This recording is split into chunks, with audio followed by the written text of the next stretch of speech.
आपका civil service YouTube channel में। So guys, आज हमारा 3 नवंबर 2022 का डेट है।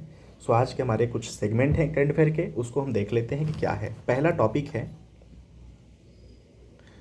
टॉपिक है इन्वेस्ट कर्नाटक 2022 सम्मेलन क्या है। सो प्रधानमंत्री नरेंद्र मोदी 2 नवंबर को बेंगलुरु कर्नाटक में वैश्विक निवेशक सम्मेलन इन्वेस्ट कर्नाटक 2022 का उद्घाटन समारोह को वीडियो कॉन्फ्रेंसिंग के माध्यम से संबोधित करेंगे। ठीक है, इस सम्मेलन का उद्देश्य भावी निवेशकों को आकर्षित करने के साथ ही अगले दशक के लिए विकास एजेंडा निर्धारित करना है। 2 से 4 नवंबर तक बेंगलुरु में आयोजित होने वाले 3 दिवसीय वैश्विक निवेशक सम्मेलन इन्वेस्ट कर्नाटक 2022 में 80 से अधिक सत्र होंगे। इस सम्मेलन में भाग लेने वाले में मुख्य रूप से उद्योग जगत के शीर्ष कारोबारी होंगे। इस सम्मेलन में कारोबार से जुड़ी प्रदर्शनियां, भागीदार देशों के सत्र भी होंगे।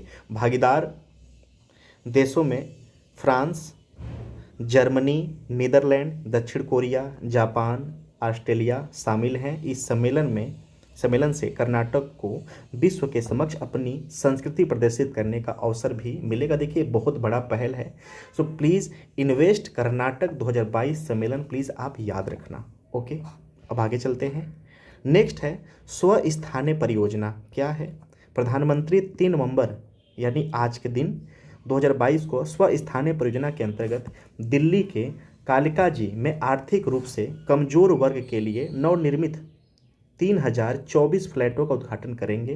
प्रधानमंत्री दिल्ली के विज्ञान भवन में आयोजित भूमिहीन शिविर में पात्र लाभार्थियों को इन फ्लैटों की चाबियां भी सौंपेंगे। सभी को आवास उपलब्ध कराने के प्रधानमंत्री की परिकल्पना के अनुरूप दिल्ली विकास प्राधिकरण 376 झुग्गी झोपड़ियां समूहों का स्वस्थानीय पुनर्वास कर रहा है।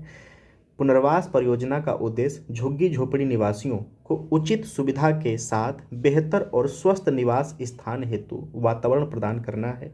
दिल्ली विकास प्राधिकरण ने कालिकाजी विस्तार, जेलोरवाल बाग एवं कठपुतली कॉलोनी में ऐसी 3 परियोजना शुरू की है। कालिकाजी विस्तार परियोजना के तहत 3 स्लम क्लस्टर, भूमिहीन कैंप, नवजीवन कैंप और कालिकाजी स्थित जवाहर कैंप का स्वस्थानीय पुनर्वास चरणबद्ध तरीके से किया जा रहा है। स्वस्थानीय परियोजना क्या है, हमने ओवरव्यू देख लिया कि जो झुग्गी झोपड़ी होती हैं, जो भूमिहीन व्यक्ति हैं, उनको एक स्वच्छ वातावरण के साथ सर पे छत की व्यवस्था कराने की पूरी परियोजना है। ठीक है, नेक्स्ट है अंतर्राष्ट्रीय पुस्तक मेला। भारत सरकार का प्रकाशन विभाग संयुक्त अरब अमीरात में 2 नवंबर से शुरू हो रहे अंतर्राष्ट्रीय पुस्तक मेले में अपने प्रकाशन प्रदर्शित करेगा। मेले का इस वर्ष का विषय स्प्रेड द वर्ल्ड 12 दिन तक चलने वाले इस पुस्तक मेले का आयोजन शारजाह बुक अथॉरिटी द्वारा किया जा रहा है। शारजाह के एक्सपो सेंटर में आयोजित इस मेले में विश्व के जाने माने पुस्तक विजेता, लेखक, बुद्धिजीवी और अन्य साहित्यकार भाग ले रहे हैं। इस मेले में आज़ादी का अमृत महोत्सव के अंतर्गत प्रकाश विभाग पुस्तकों में रुचि रखने वाले उत्साही लोगों के लिए भारतीय स्वतंत्रता संग्राम और स्वतंत्रता सेनानियों के इतिहास पर विभिन्न पुस्तकें उपलब्ध कराएगा। इसमें विभिन्न विषयों पर कई भारतीय भाषाओं में 100 से अधिक पुस्तकें, पत्रिकाएं भी उपलब्ध होंगी। अंतर्राष्ट्रीय पुस्तक मेला का जगह और इसका जो इस साल का जो विषय है स्प्रेड द वर्ल्ड, प्लीज़ आप याद रखना और कहाँ पे आयोजित किया जा रहा है। नेक्स्ट है जल सप्ताह इंडिया वाटर वीक का उद्घाटन। भारत के राष्ट्रपति आज यानी ये 2 तारीख की बातें की जा रही हैं, 3 तारीख में हम आपको बता रहे हैं ग्रेटर नोएडा के जल सप्ताह इंडिया वाटर वीक का उद्घाटन करेंगी, जो कि हो चुका है। जल संसाधन, नदी विकास और गंगा संरक्षण मंत्रालय द्वारा एकीकृत जल संसाधनों के बारे में जागरूकता बढ़ाने, संरक्षण और उपयोग करने के प्रयास में 1 नवंबर से 5 नवंबर तक भारत जल सप्ताह के 7वें संस्करण का आयोजन किया जाएगा। इस मंच का उपयोग वैश्विक स्तर के निर्णयकर्ताओं, राजनेताओं, शोधकर्ताओं और उद्यमियों के बीच विचार विमर्श हेतु किया जाएगा। इस सप्ताह का केंद्रीय विषय सतत विकास एवं एकीकरण में मदद करेगा और सतत विकास लक्ष्यों के अनुरूप जल संसाधन विकास एवं प्रबंधन की स्थिरता से संबंधित मुद्दों को प्रस्तुत करेगा। कार्यक्रम में सम्मेलनों के साथ सेमिनार, पैनल चार्ज, प्रदर्शनियों और सांस्कृतिक कार्यक्रमों का भी आयोजन किया जाएगा। डेनमार्क, सिंगापुर, फिनलैंड इस आयोजन में भाग लेंगे। नेक्स्ट है हरित आयकर। आयकर विभाग ने 31 अक्टूबर 2022 को समाप्त होने वाले भारत सरकार के महीने भर चले विशेष स्वच्छता अभियान में बड़े उत्साह से भाग लिया। इसी दिन 31 अक्टूबर सरदार वल्लभ भाई पटेल की जयंती मनाई गई, जो कि 147वीं जयंती थी। क्लियर। ने राष्ट्रीय एकता दिवस के अवसर पर हरित आयकर की शुरुआत की। इस विशेष पहल के तहत आयकर विभाग ने भवनों, अन्य सार्वजनिक क्षेत्रों एवं उनके आसपास पेड़ लगाकर सूक्ष्म वन विस्तार कर हरित आवरण को बढ़ाने का संकल्प लिया गया। शब्द HARIT हरित वास्तव में हरियाली achievement resolutions by income tax, ठीक है। हरियाली achievement clear resolutions by income tax, ये इसका फुल फॉर्म है हरित, ये याद रखना है आप। ओके। मानगढ़ धाम का गौरव गाथा कार्यक्रम। प्रधानमंत्री नरेंद्र मोदी 1 नवंबर 2022 को राजस्थान के बांसवाड़ा जिले में मानगढ़ धाम की गौरव गाथा कार्यक्रम में शामिल हुए। साथ ही उन्होंने गुजरात के पंचमहल जिले के जम्बूगोड़ा में 860 करोड़ रुपए लागत की विकास परियोजनाओं का उद्घाटन किया, शिलान्यास किया। प्रधानमंत्री गोधरा में श्री गोविंद गुरु विश्वविद्यालय के नए परिसर, वाडेग गांव में संत जोरिया परमेश्वर प्राइमरी स्कूल और स्मारक तथा दांडियापुरा गांव में राजा रूप सिंह नायक प्राइमरी स्कूल व स्मारक का लोकार्पण भी करेंगे। सो प्लीज़ ये जो इम्पोर्टेंस नाम है और जगह हैं आप इसको कहीं पे नोट डाउन कर लेना, ठीक है। गोधरा मेडिकल कॉलेज के विकास एवं कौशल विश्वविद्यालय के विस्तार कार्य का शिलान्यास भी करेंगे। मानगढ़ धाम राजस्थान, गुजरात, मध्य प्रदेश के लाखों श्रद्धालुओं के लिए विशेष महत्व रखता है। राजस्थान व गुजरात की सीमा पर बांसवाड़ा जिले की आनंदपुरी पंचायत समिति क्षेत्र की पहाड़ी पर मानगढ़ धाम स्थित है। सो मानगढ़ धाम स्थित कहाँ पर है ये भी आपसे पूछा जा सकता है एग्ज़ाम के डिमांड के हिसाब से। तो ये जो की पॉइंट है आप इसको भी याद रखेंगे। 17 नवंबर 1913 में गोविंद गुरु के नेतृत्व में अंग्रेजी से स्वतंत्रता की लड़ाई लड़ते हुए करीब 1500 आदिवासी शहीद हुए थे।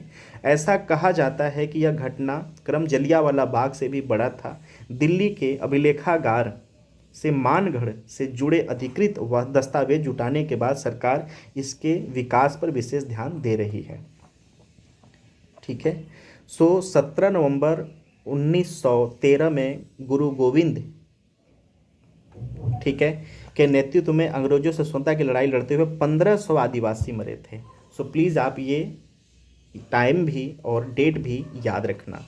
मच्छू नदी काफ़ी ट्रेंड में बना हुआ है। हाल ही में गुजरात के मोरबी जिले में मच्छू नदी पर निर्मित सस्पेंशन ब्रिज गिर गया है, जिससे कि आपको पता चला कि यहाँ पे 135 है, 141 समथिंग का आंकड़ा पार हो चुका है, में लगभग लोग मारे गए हैं। सस्पेंशन ब्रिज झुलता पुल वर्ष 1877 में मोरबी सियासत के शासक सर बागजी ठाकुर द्वारा बनाया गया था। ये प्लीज़ अब नाम याद रखना,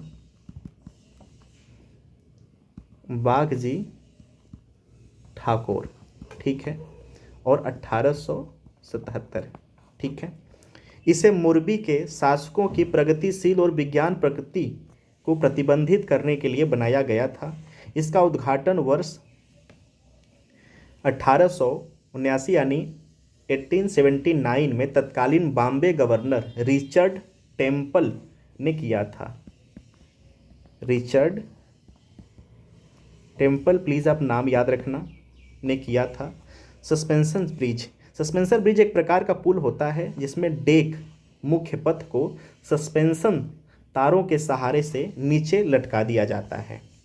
पुल के दोनों छोर पर ठोस व कड़े गर्डर, दो या दो से अधिक मुख्य सस्पेंशन तार, टावर और केबल एंकरेज एक पुल से प्राथमिक संचारात्मक तत्व हैं। मुख्य तार टावरों के बीच सस्पेंशन झूलता हुआ होता है और एंकरेज या पुल से ही जुड़ा होता है। डेक यानी मुख्य पथ जो होता है का वजन उस पर आवागमन करने वाले यात्रियों का भार संभालने का काम वर्टिकल सस्पेंडर करता है। इस डिजाइन से यह सुनिश्चित होता है कि सस्पेंशन तार पर पड़ने वाला भार दोनों छोर के टावरों पर स्थानांतरित हो जाता है और फिर एंकरेज केबल्स के माध्यम से यह भार लंबवत संपीड़न द्वारा जमीन पर पड़ता है।